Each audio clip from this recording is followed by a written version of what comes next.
All right. Shalom, shalom. We at the end of the Shabbat today, and we're just going to come to you briefly. We're not going to hold you long today.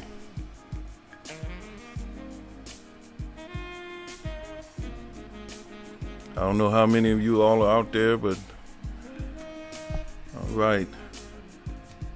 Nelson, okay. Shalom.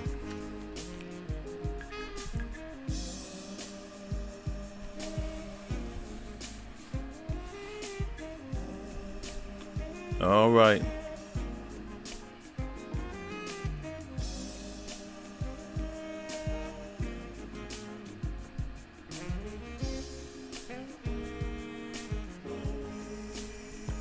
All right, today we're going to talk about fear.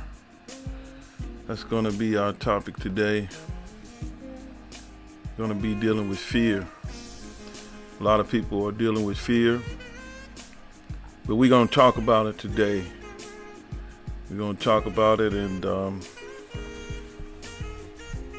try to get some perspective on this thing so we won't be in the dark on it. Okay. I'd like to say shalom to you too. May the Most High bless you today.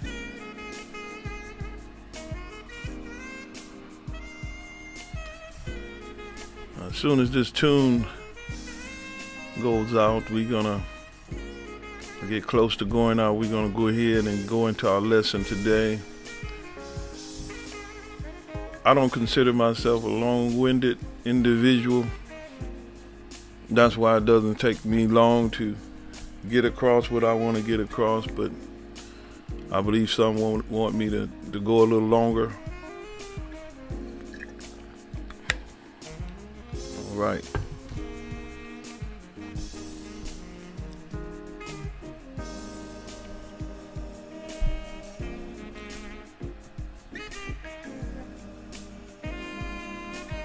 Today we're talking about fear.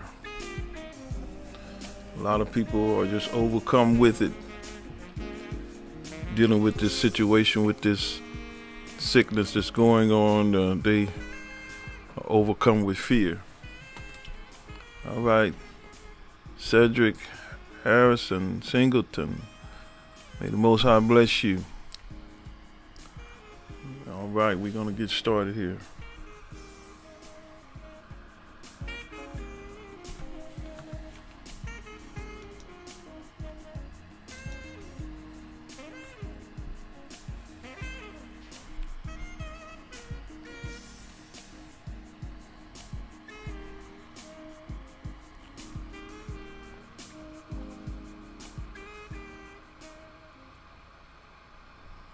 All right, shalom, shalom, everybody. Bishop Coleman here. We are talking about fear today. And the theme of what we want to talk about is overcoming your fears. You know, some people are just struck with fear and they don't know how to overcome it. So many things that are happening with this sickness that's going on. People are very fearful, and people are losing confidence and coming out of their place of safety on account of this sickness that's going around. But we want to kind of give you a few pointers on overcoming your fears. Notice I said overcome, not overcoming. You got to do it right now. You got to overcome these fears now, today. Our theme scripture is taken from Proverbs 3:25. It says, "Be not afraid of sudden fear, neither of desolation of the wicked when it cometh." So in other words, it's not a question of if it comes, it's when it comes. So we know that it's going to come upon us. We know that this fearful situation is going to come on us, and it's motivated. You know, people are being motivated by this fear. So we want to help you to overcome and to understand that you cannot function, you can't operate in fear. You can't allow fear to consume you and overtake you and dictate your life and the things that you are doing in your life. You cannot allow fear to come in. Shabbat, everybody. All right, let us move a little bit further. All right, we are talking about overcoming fear. There is a right fear and there's a wrong kind of fear. And we've got to understand that. But the right kind of fear is greater than the wrong kind of fear. You know, people sometimes they don't understand that fear was something that was placed in us. And it was for our protection.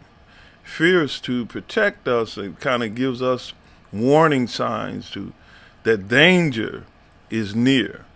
But what we have to understand that all of these signs, somebody can do something in the form of a lie or fool you. For instance, if you are driving along on your way home and you get news that, hey, your child was hit by a car, you know, on April the 1st. Somebody call you and say, your child got hit by a car, and all of a sudden your heart started beating. All of a sudden you start going into all of these thoughts. You know, sometimes when fear overtakes you, you think the worst. You have the most fearful thoughts. You think the worst. So that's what I want to call wrong fear. Sometimes fear is motivated through lies. So, but there is a right fear that we must have. Now, since the Most High put this fear down in us for our protection, then it must be governed by something. I believe it needs to be governed by the word of the Most High. It must be governed by the word. Okay, our focus scripture again. The fear of the Lord is the beginning of wisdom, and knowledge of the holy is understanding. So we see that this is the right kind of fear that you need to have. All fear is not bad. The fear of the Lord is the beginning of wisdom. If you want to have wisdom, if you want to make the right choices, you need the fear of the Lord in your life. All right, the next verse that we want to take a look at is the next verse, 26 says, for the Lord shall be thy confidence and shall keep thy foot from being taken. So when you have the fear of the Lord, you don't have to worry about being taken or overcome with all of these things. Now, we're going to talk to you about how fear works, because fear, it works in a devious way. If you don't know how to handle it, or if you don't know how to be able to utilize that God-given sense of fear that you have on the inside, you got to couple it with knowledge and wisdom and understanding in order to be safe in this situation. Okay, we're going to move on a little bit further into our lesson. We're going to look at the word here. Right, we're going to go into our scripture. We're looking at the definition of fear. We're going to look at the definition of fear, you know, because sometimes, you know, when you don't know what you're dealing with, then you have a situation that you don't understand. So we have something that we're going to have to deal with and show you about the definition of fear. Okay, the definition of fear. Let's take a look at it. All right, it says, fear, dread, fright, alarm, panic. So we can't be dreadful. We can't be alarmed. We don't want to panic when it comes to this fear. We are being terrorized by fear. You know, people use fear to terrorize individuals when they want to get something over on them, and when they want to use them and cause them to do what they say. Just like a man that's got a woman that he want to make her do whatever he says, and he He was real mean to her, so he rules her by terror and do things to her and against her that makes her very uncomfortable and willing to do an abusive man. And sometimes women can do men like this too. Well, we're being governed by fear right now, dread, something going to happen or somebody's going to die, fright, alarm, panic, terror. All of these things are against the society.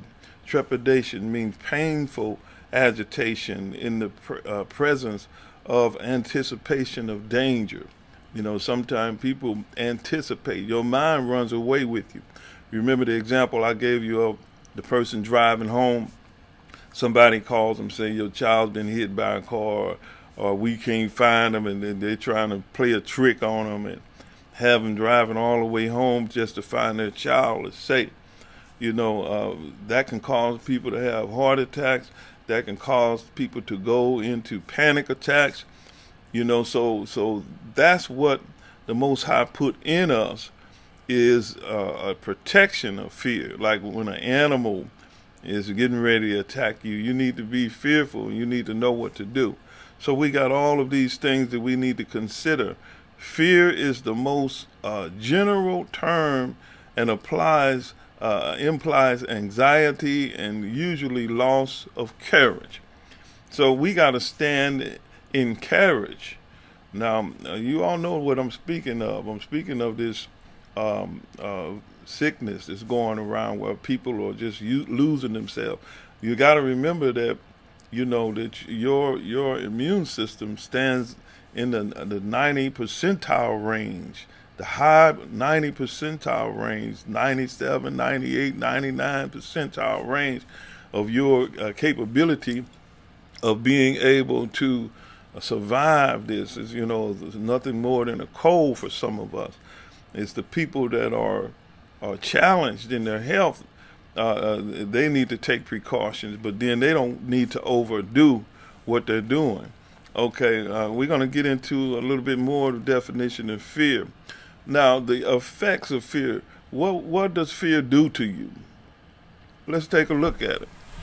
Let's take a look and see what fear actually does to you.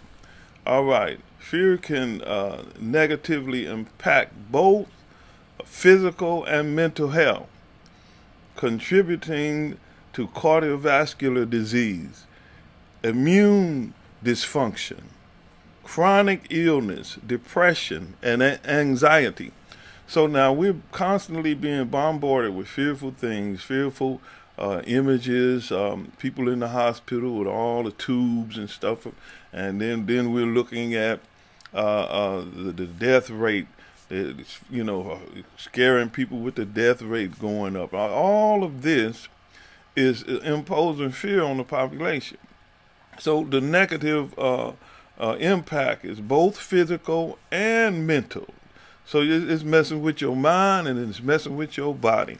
It's contributing cardiovascular disease. If you already got heart trouble, you know, a person with a weak heart, you need to consider whether you need to give him a surprise party.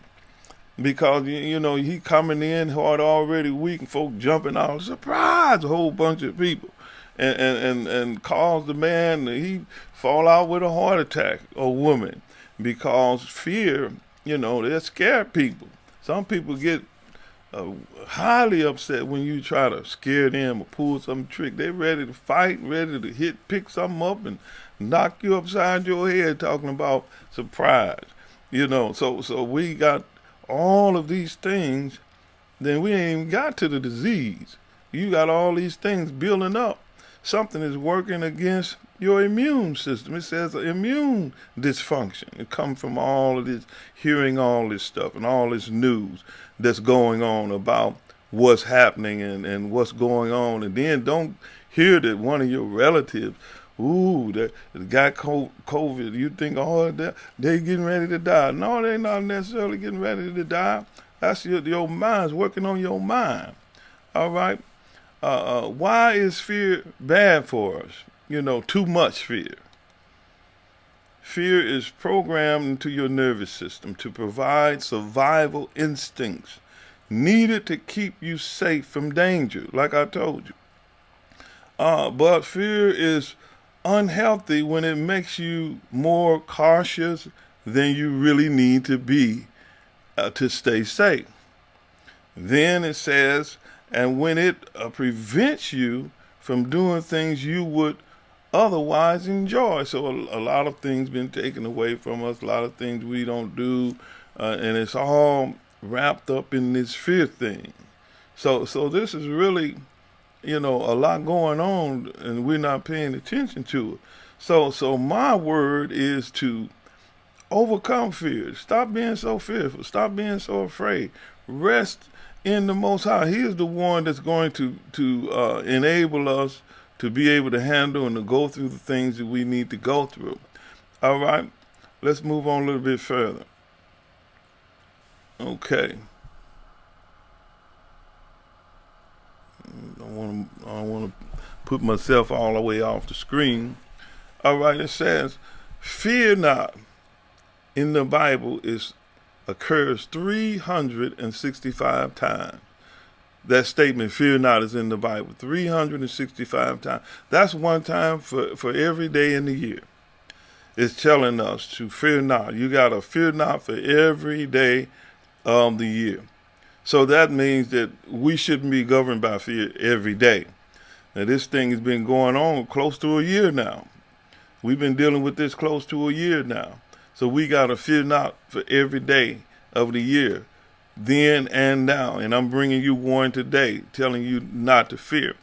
Okay, Proverbs 3:25 says, "Be not afraid of sudden fear, neither of the desolation of the wicked when it cometh." So in other words, it's going to come. Fearful things are going to come. The end time situations are upon us, and we can't be existing in fear. We got to learn coping skills, how to deal with this stuff that the enemy is throwing at us on every side. And just always remember, the Most High is allowing it, so it must be something that we have to learn how to overcome. All right, verse 26 says, "For the Lord shall be thy confidence, and shall keep thy foot from being taken." So if the Lord is going to be your confidence, if the Most High, if Yah is going to be your confidence, we shouldn't have confidence in all of these things that they say that we need to do. We should have confidence in Him first. That's where your confidence, especially if you are one of those that have been awakened, one of those that are carrying this message. I see a lot of individuals that's carrying the message that comes from the secular world. They're carrying a secular message, and they're supposed to be spokesmen for the Most High.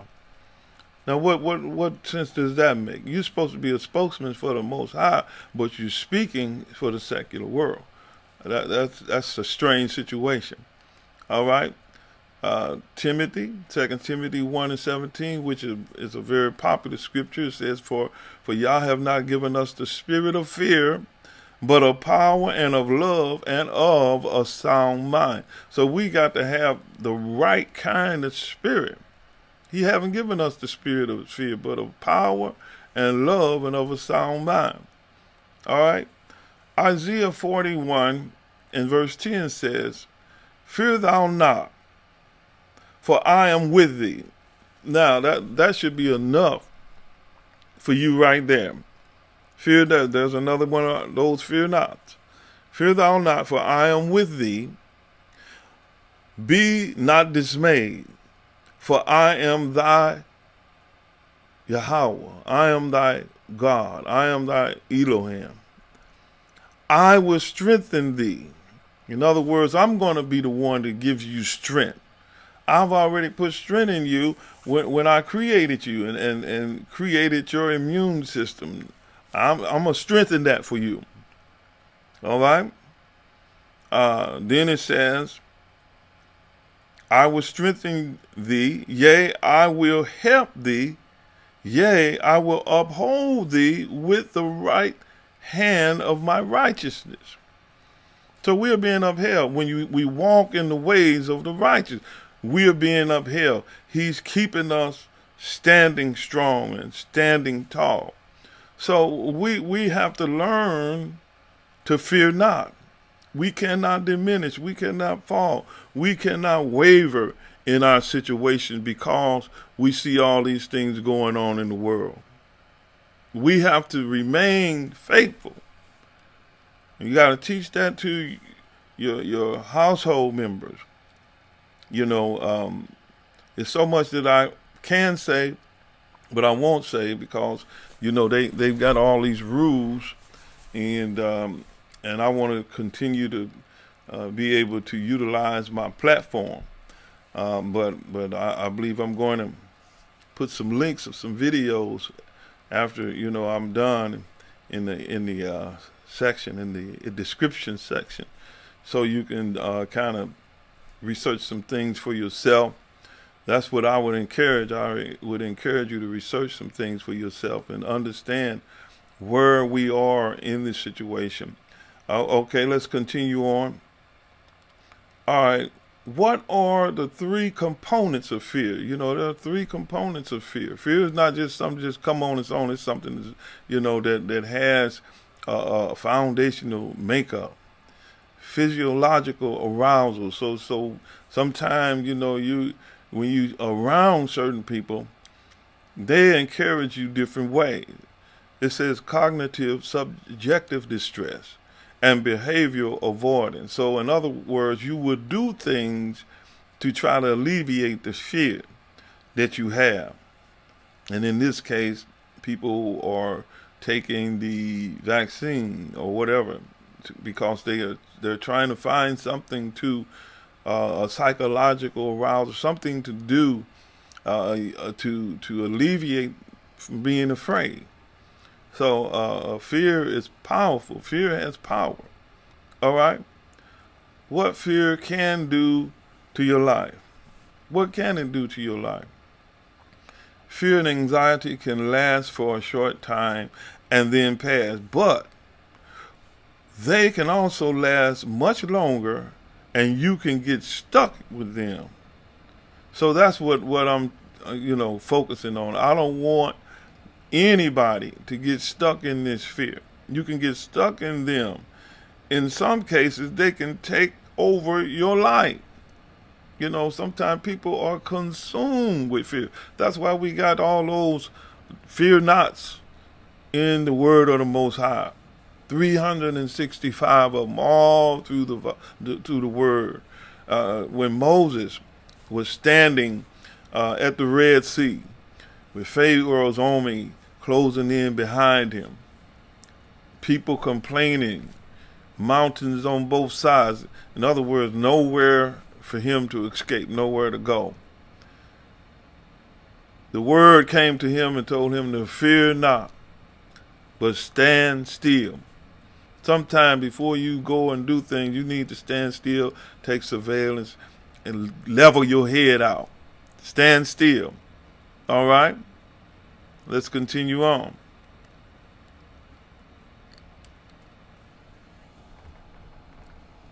All right, in the word it says in Judges, this is what we want to talk about today.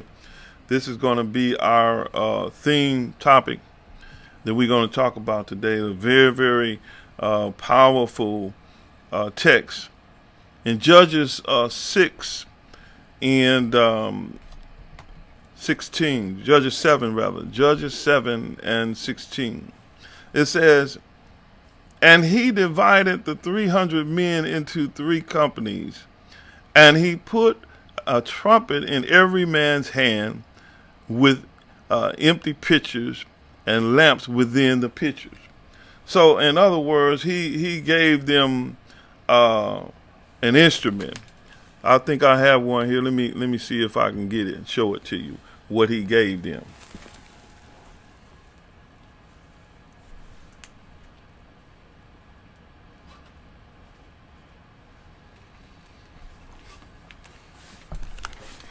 All right.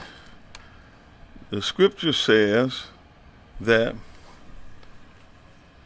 and he divided 300 men into 3 companies, and he put a trumpet.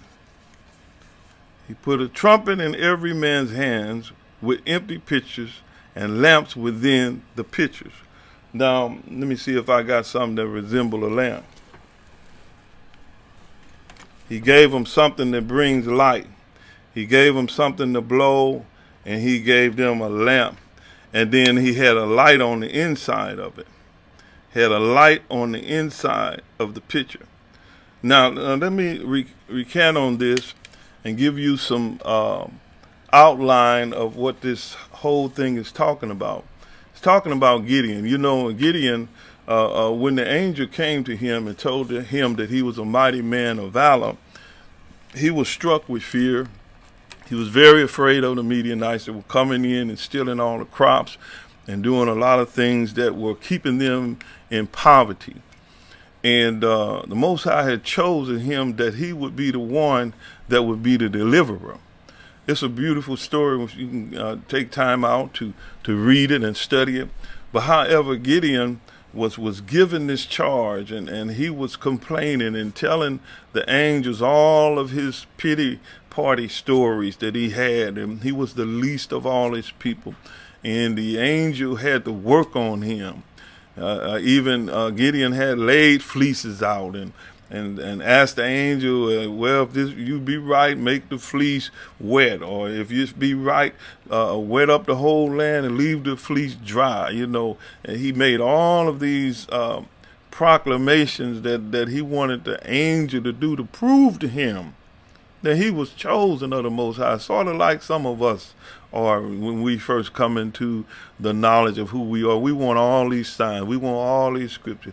We just can't take the word for it. We want some kind of proof. So this is where Gideon was. You know, they were impoverished, and they had what little they did have. The Midianites would come in and steal it from them and different things. So we have been going through situations for centuries. It's much longer than 400 years. We've been going through all kind of things. So in the scripture it says, now it's come to the time that the angel have built up Gideon's confidence now. His confidence has been built up because they did everything. The fleece was made wet and left the land dry. And then the fleece was made dry. So he did all of these things that the angel did all these things that Gideon had asked, so he can have an assurance that this angel was telling him what was true. So he got all his evidence. We got a lot of evidence that's proving what we're talking about, and people still want to lay fleece out and still want to, prove this to me and show me this and show me that. Well, however, the angel impressed upon him and raised his level of faith to now he's in a position to where he's ready to go up against the Midianites. You know the story. He started off with 32,000 men, and then they had tests to go through. They had to go through a test, and he told them, all of you all that are fearful, you can go on back home. You know, a lot of people, they're fearful. They're going to do whatever these people tell them to do. Well, you go on and do it. You got to have confidence within yourself.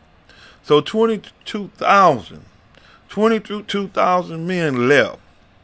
And then he still had a further test to make. So he told them, now I want the rest of you guys, everybody that can drink water like a dog, get down and drink this water. I'm going to choose through this test. So everyone that could lap water like a dog and pay attention to their surroundings were chosen. So in other words, when a dog is eating, he's kind of looking around. He don't just hold his head down, because sometimes when you get close to him, if he's one of those mean dogs, he'll go to growling and looking at you while he's eating his food, because he don't want you to come up and steal his food from him. And if he's just a wild dog, he might snap at you because you're getting close to his food. So the Most High's test that he told Gideon, to test these men, I want them to be able to lap this water and pay attention to their surroundings all the same time. And this is what we are going through right now. We can't be overcome with so much fear that we just get lost in the fear and get lost in everything that this society is telling us, and do whatever they tell you to do. So you all know the story. It broke them all the way down to only 300 men. They only had 300 men that were left. And this is what the Most High was going to use to win this battle. It's similar to what we say all the time. You know, you may start with a whole bunch, but testing time is coming. Testing time is going to prove all of us. So this is where we are with this text. It says, in Judges 7:16 says, and he divided the 300 men into 3 companies. So it's 3 sets of 100 men.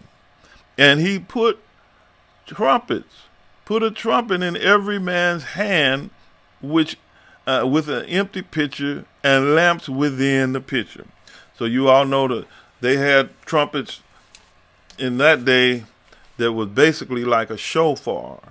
This is a shofar right here, this instrument that's highly popular among the Hebrew people. So he put one of these in every man's hand. And then he gave him a pitcher with lights in it. They had something that gave off light. And he put them up on the mountainside. Okay? All right, let's continue on with the word. Then the scripture says, and he said unto them, look on me, and do likewise. And behold, when I come to the outside of the camp, it shall be that as I do, so shall ye do. So in other words, we got to follow. Somebody got to step forward. Somebody got to initiate confidence, courage. Somebody got to speak confidence and courage to our people so that we don't fall and diminish, because we're only at the beginning of our tests and trials. We're only at the beginning of trouble.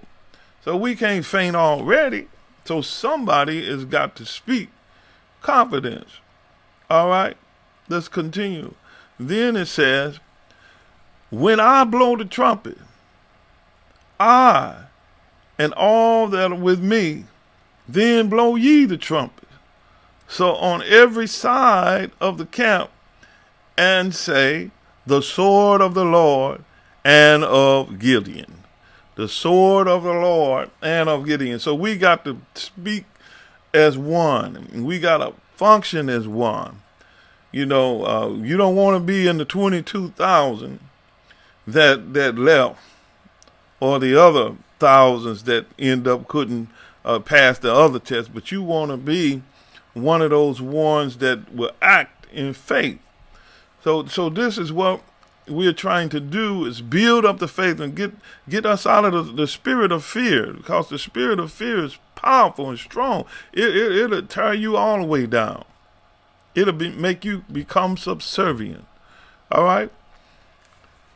Verse number 19. So Gideon and 100 men that were with him came to the outside of the camp, and in the beginning of the middle watch, and they had put newly set the watch, and they blew the trumpets and brake the pitchers that were in their hands. So can you imagine what kind of fighting is this? What kind of war tactic is this? The Most High don't fight like we think we need to fight. You know, I often quote the scripture that the weapons of our warfare are not carnal, but they are mighty through Yah to the pulling down of strongholds. So they are going to fight a spiritual fight, a mental fight, a fight that does not use the weaponry that the enemy is used to. All right, let's continue on. And the 3 companies blew the trumpets, and brake the pitchers, and held the lamps in their left hand, and the trumpets in their right hands, and blew withal, and they cried the sword of the Lord and of Gideon. So these men are operating and functioning in sync with one another. And that's what we got to do. We cannot be over here, over there. This one don't believe this and that one don't believe that. But we got to function in the situation and in the way that the word predicts for us to function. We cannot function in whatever we think in our mind or get off to ourselves. You know, we got a lot of individuals nowadays that feel like, you know, I'm not a part of nobody else. I'm to myself. Anybody else, they are not of truth. Well, to me, I believe that all of us has a certain portion of truth. If you got a portion of the word, you got a portion of truth, but it's not complete. Those bones that were scattered out in the valley of dry bones were incomplete. They were not connected. They didn't have any life in them. They were just scattered and dry. You know, we got a lot of dryness going on. People don't have that spirit. You know, the flow of the Ruach brings in that oil flow. You know, what oil does is lubricates and causes things to flow smoothly. The scripture tells you that how beautiful and how pleasant it is for brethren to dwell together in unity, not separated, not over here, not over there, but to dwell together in unity. It's like the oil that was poured on Aaron's head and ran down to his beard, even to the skirts of his garment. So he was saturated. We need to be saturated with the oil of fellowship, something that's going to cause us to be able to flow together. So many of us are separated, and you know, we don't want to listen to nobody. We got all of the knowledge, one person. Well, you know, that's not the way of Yahweh. He does not function like that. He never gave everything to one man. You remember how they had criticized Saul when he had persecuted the church, and when he came to his conversion, nobody wanted to deal with him. But this man, he done compelled us to blaspheme and brought us and put folk to death, and folk laid their coats at his feet when they were stoning Stephen. You know, they had all kind of reasons not to follow him. But the Most High had a different plan, and so he pronounced, and then Barnabas stepped in and gave him the right hand of fellowship, and a lot of them followed suit. Look at what they would have missed if he wasn't received. They would have missed the greater part of the salvation. He wrote all those epistles, the most of the writings in the New Testament. He wrote a great deal of them. You know, so we don't want to leave off anybody that has a key to what we want, what we need. So let us go back to the scripture. Let us look at verse 20 again and see how the formation is. It said, and the three companies blew the trumpets and brake the pitchers and held the lamps in their left hands and the trumpets in their right hands to blow withal. And they cried the sword of the Lord and of Gideon. So when you do, as the scripture have pointed us out to do, you're standing with the Most High. Now they say the sword of Yah and the sword of Gideon. So he's on a different level now. So when we stand, now what if he wanted to stand in the concept of this secular world? You're not operating in no faith. You're operating in fear. All right, let's continue. Verse number 21. And they stood every man in his place. That's a pointer right there. And they stood every man in his place. Folk get out of place. You got folks all out of place. You got people that will bring the whole program down because they out of place. But this scripture says, and they stood every man in his place. You got to find your place, and when you find it, get in it, stay in it. Every man in his place, round about the camp, and all the host ran and cried and fled. So we see that because they kept the commandment and did and obeyed what Gideon told them to do, they were successful. And so they scared off the people. All right, let's look at the next verse, verse number 22. And the 300 blew trumpets, and the Most High set every man's sword against his fellow. Do you know what that means? They confused the enemy. Look at the scripture for yourself. Verse number 22 says, and the 300 blew the trumpets, and the Lord set every man's sword against his fellow. Not the sword of Gideon's army, because all they had was trumpets and pitchers. That's all they had. So they was fighting with the weapons that were not meant for them. They men don't fight like this, blowing a trumpet and a light and all that. So they was fighting. So he was talking about the enemy turned the sword against one another.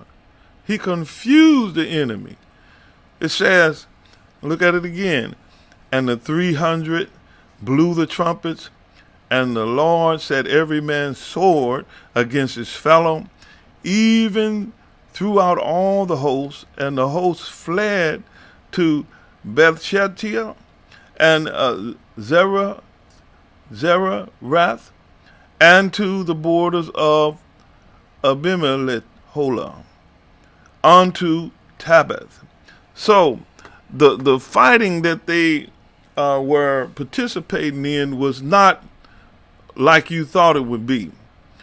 Let me give you something similar to what it probably was like, the fighting that they participated in because they was together. This is probably what it was pretty much like. Check this out.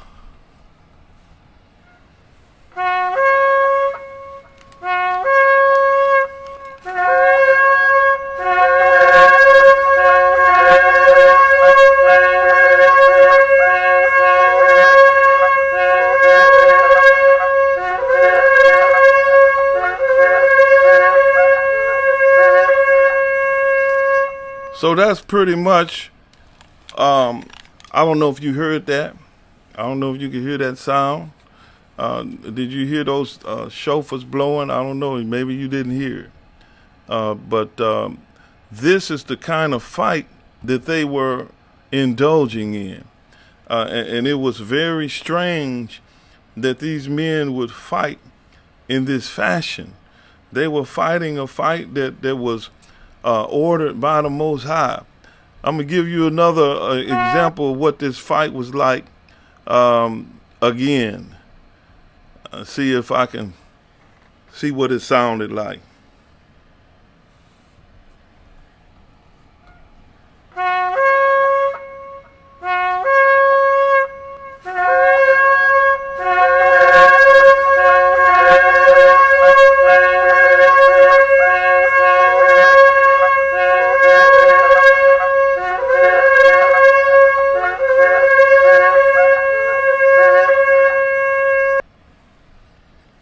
Now, who ever heard of winning a battle like that? That doesn't make much sense, does it? For individuals to fight like that. So this is what we got to understand. The Most High don't fight like we think that he should fight. He's got his own way that he goes to battle. And we have to understand that we've got to function and do as he told us to do if we want to be victorious in our battle. And this is what a lot of people don't want to do. They don't want to become subservient even to one another or to listen at anybody. Everybody want to be their own boss. Everybody want to be the individual. But the Most High had them to fight with blowing of trumpets and pitchers in their hands. So the Most High got a different idea from what our idea is. His way of fighting is totally different from ours. So did you hear how that sounded when I blew this shofar? When I took this thing and blew this and made all that noise with this thing, and then the light, now I wasn't gonna break my little lamp, but they was breaking. Can you imagine all these men on every side, 300, 100 over here, 100 over there, 100 over, they up on the mountainside. They probably thought that angels was getting ready to come down and just destroy all of them. They probably thought the angels was right there in their midst because they turned the sword on one another. They started killing each other up. And I believe this is the same remedy that the Most High is going to use to fight for us. He's going to confound the enemy and make him confused. A lot of this contamination that they want to give us through receiving these shots is probably going to end up killing a lot of people, because that stuff, you don't know what it's doing to your system. So we have to understand that this is not our fight as far as being able to take up arms against people and do all that. No. We got to follow the instructions of the Most High. We got to do what he says, and then the battle will be won. I'm going to just play that again, that crazy sound that was going on. These people, they were fearful of what was going on. Check this out again. I'm play that one more time. Somebody probably stepped out the room and didn't hear that, because they was playing, blowing these shofars and breaking pitchers.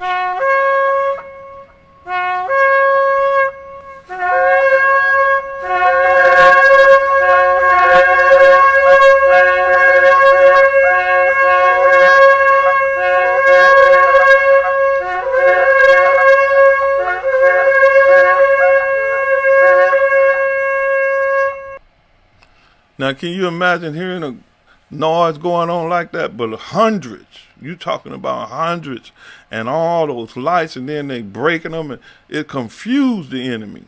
We got to start following the instructions of the Most High. We got to get back into this word, and we got to allow the word to operate and function for us. We can't be lining up doing everything that these people tell us to do, and we already know they are our enemies. They're not telling us something that is really helping us. Come on now, let's be honest. Let's be fair.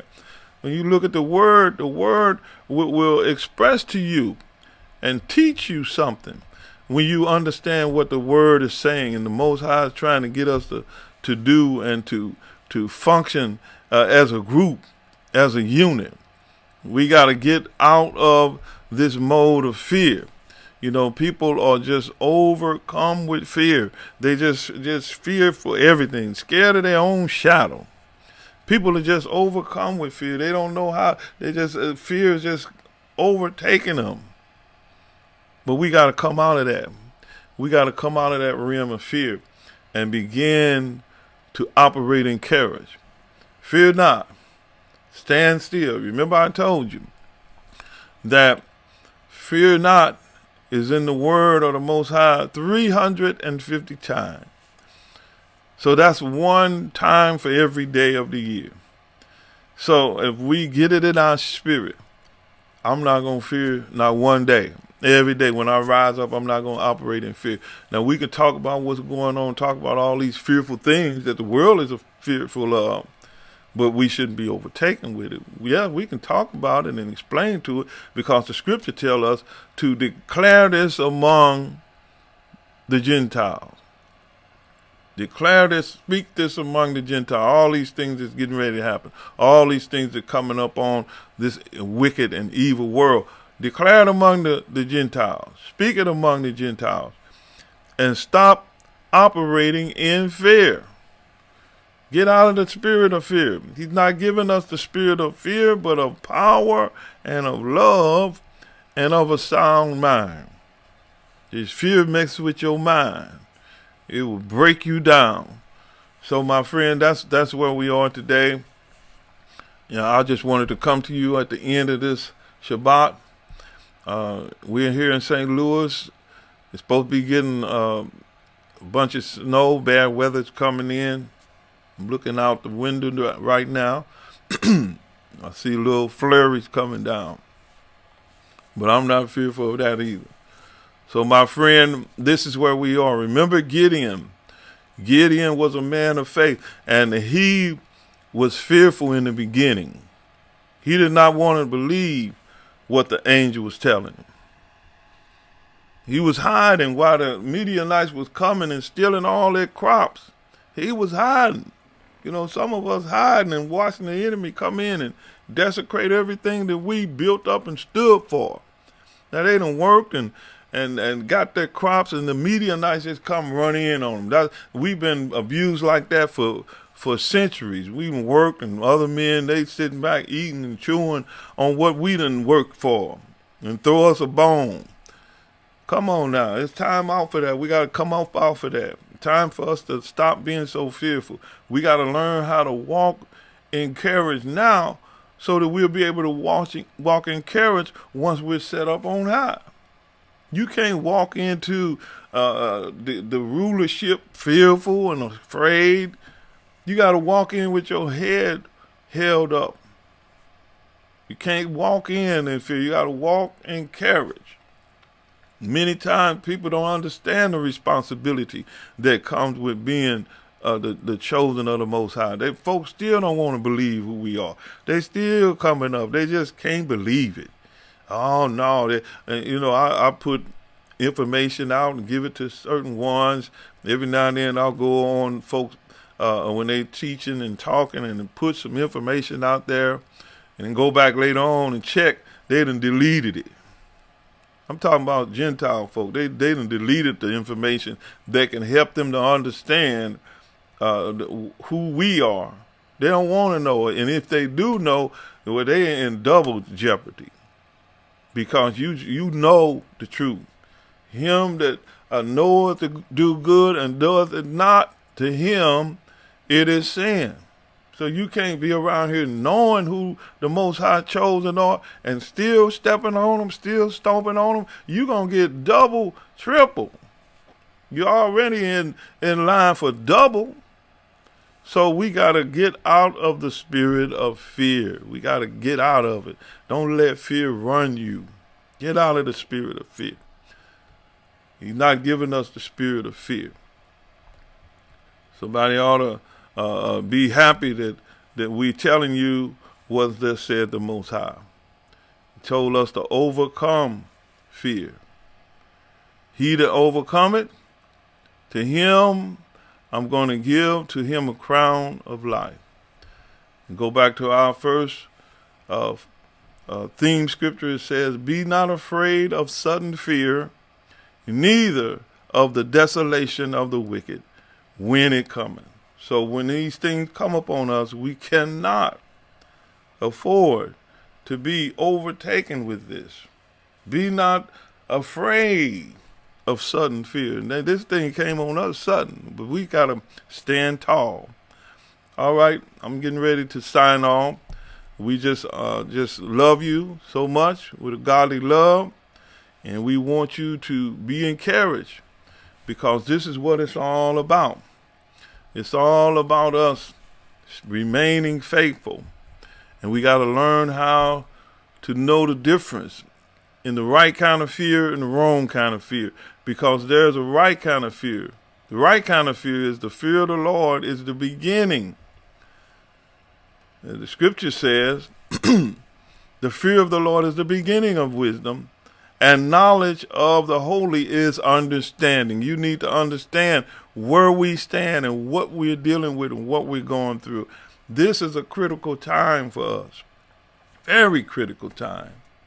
And regular old generic messages is not going to fulfill that spot that the Most High have placed in you. You got a certain place in you that regular messages, regular generic Europeanized messages will not fill that spot. You got to have your word to your people. The message of the valley and the dry bones is different from you because it's speaking about you. So you got to overcome fear. You can't operate in this wrong type of fear, being afraid and scared and, all shaking and, we better go and take the vaccine. Well, I thought God was over everything. I thought the Most High was over everything. I thought he made your body. I thought he made you fearfully and wonderfully made. Now we got to be subject to what the man with the white coat and the thing around his neck and the politicians. Now, we're privileged now, all of a sudden, to take a vaccine that's really a test. Put us in there first. This is a test. All right, my friend, I'm getting ready to shut it down. Verse 26, for the Lord shall be thy confidence. Who's your confidence? Folks don't have confidence in the Most High. The Lord, he shall be thy confidence, and shall keep thy foot from being taken. So, my friend, we gotta believe that. Do you believe that? You gotta fight a righteous fight. You gotta fight like I was telling you that Gideon them fought. All right, I'm getting ready to let you go. But remember, this is how Gideon them fought. They fought by doing what thus said the Lord.